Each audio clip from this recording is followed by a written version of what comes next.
ہاتھوں سے بھی اگر دھاگا ڈالتے ہیں پکڑ کر تو دھاگا نہیں جاتا. یہ کیسے تم نے کرتب دکھلا دیا؟ بڑی تعریف کی خلیفہ نے. لیکن خلیفہ نے کہا کہ اس کو 10 دینار انعام دیا جائے اور 10 کوڑے مارے جائیں. 10 دینار انعام دیا جائے اور 10 کوڑے مارے جائیں. خیر 10 دینار انعام دیا. لوگوں نے کہا کہ خلیفہ کوڑے کیوں لگوا رہے ہیں آپ اس کو؟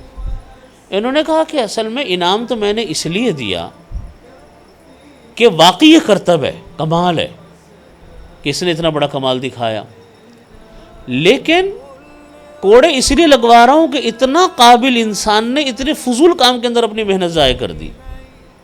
اتنا قابل انسان نے اتنے فضول کام کے اندر اپنی محنت ضائع کی ہے.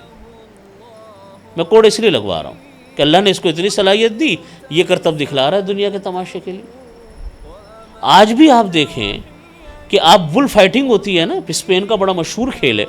اسپین میں اگر آپ جائیں تو ہر جگہ کے اوپر وہ بل کا ہی سر بنا ہوا نظر آئے گا. ہر جگہ اسپین میں یہ نظر آتا ہے.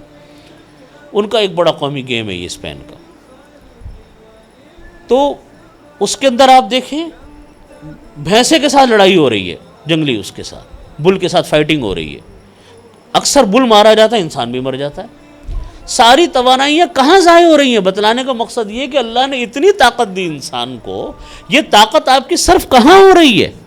دنیا کمانے کے لیے، شہرت کمانے کے لیے، اور تو کسی جگہ پر نہیں لگ رہی. اللہ رب العزت نے انسان کو صرف دنیا کے لیے نہیں بھیجا. اللہ رب العزت نے انسان کو صرف آخرت کے لیے نہیں بھیجا. اللہ رب العزت نے انسان کو